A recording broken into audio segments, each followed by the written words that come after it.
You can buy more things than ever with cryptocurrency these days, from video games to new furniture. But would you? I wouldn't, says Kiana Daniel, author of Cryptocurrency Investing for Dummies and the personality behind @InvestDiva on Instagram. While there are a few circumstances where it can make sense, the practical answer for most people is no.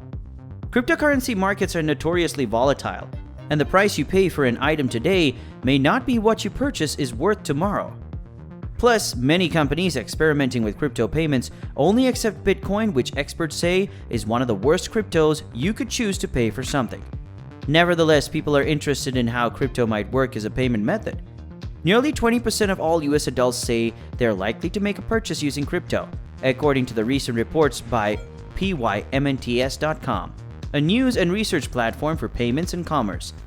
But before you cash in your Bitcoin to top up your balance of your Starbucks app, please watch the full video to get a good understanding of what the experts say. Don't pay with Bitcoin. Bitcoin, the first cryptocurrency, was originally intended to be used like money. Its white paper dubbed it to a peer-to-peer electronic cash system. But Bitcoin's frequent and volatile price fluctuations make the unrealistic in practice. The price volatility kind of makes it useless as an electronic cash system, says Ollie Leach, Learn editor at CoinDesk, a leading cryptocurrency news outlet. No person in their right mind would want to buy a coffee with Bitcoin. Say you pay $3 for a coffee, and tomorrow your Bitcoin could be worth $30. That's a loss. Just 2 years ago, in June 2020, Bitcoin's value was under $10,000. Since then, it reached a high of more than $64,000, and despite a recent price drop, remains close to $17,000. People buy Bitcoin not because they expect to be able to go to the store and spend it, but because they expect it to hold its value, says Galen Moore, Director of Data and Indexes at CoinDesk. Similar advice should be followed with Ethereum. What about other cryptos? Bitcoin has failed at its intended mission to become a new cryptocurrency, but experts say there are other cryptocurrencies better for transacting. Every one of them are optimized for certain things.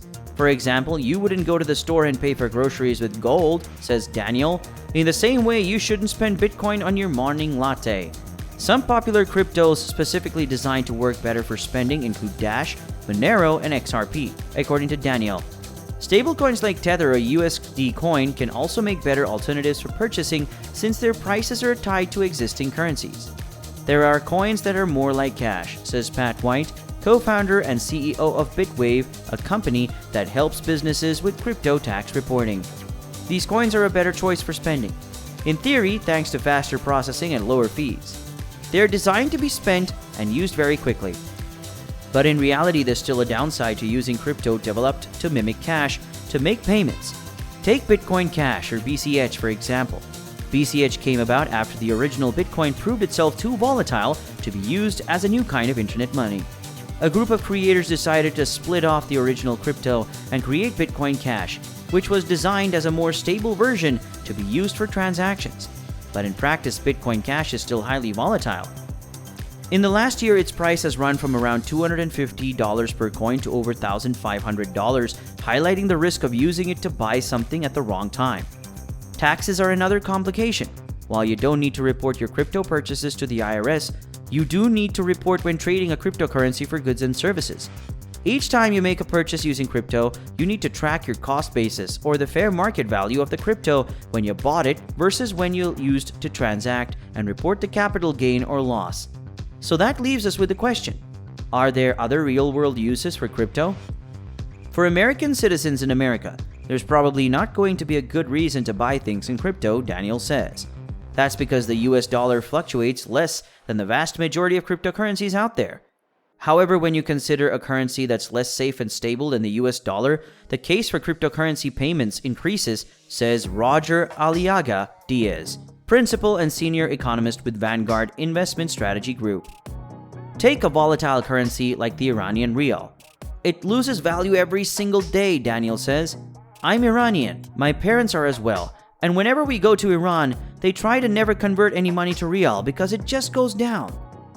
Would you ever buy things with crypto? While it's not the wisest financial decision, crypto payments can provide an alternative transaction method for those who don't have the necessary requirements for opening a bank account, or can't access traditional financing in a certain place. For example, unbanked people can transfer money to others, even internationally, using their crypto wallets or make purchases using crypto with participating merchants using apps like BitPay, all without the need to go through traditional financial institutions. Some people also choose to buy goods with crypto to capitalize upon the speed of transaction. Globally, a lot of deals are being made with crypto, Daniel says. Like maybe a prince in Dubai wants to buy a Lamborghini from Italy and wants it immediately and doesn't want to wait for deposits and bank information and everything, so they purchase it using crypto. Crypto transactions are also relatively anonymous, which is why they have a reputation as being used by criminals to buy and sell on online black markets. Crypto's prevalence as a form of payment for illegal trades persists. It played a role in recovering the Colonial Pipeline, a key gas line servicing the US Gulf and East Coasts. Last year, after hackers shut down its computer systems until they were paid $4.4 million in Bitcoin. The US government has since seized back $2.3 million of the ransom fee, most of what was originally paid since the price of Bitcoin has dipped recently. As for businesses willing to accept payment in crypto, expect to see more as Bitcoin and other cryptocurrencies grow in popularity. Some companies may be looking to cash in on the latest craze or take part in the novelty of a new payment form, while others believe cryptocurrency is the way of the future. A bullish perspective on the future of cryptocurrency was behind Tesla's recent decision to begin offering the option to pay with Bitcoin. Although the company declared it would stop accepting Bitcoin payments for cars last month, citing concerns about its environmental impact. There may be a future in which digital currencies become more commonplace forms of payments, but for the average American crypto investor considering paying for groceries in crypto, I think we're not there yet, says Daniel. I hope you got some value out of this video, and if you did, please like the video and subscribe to the channel for more similar content in the future.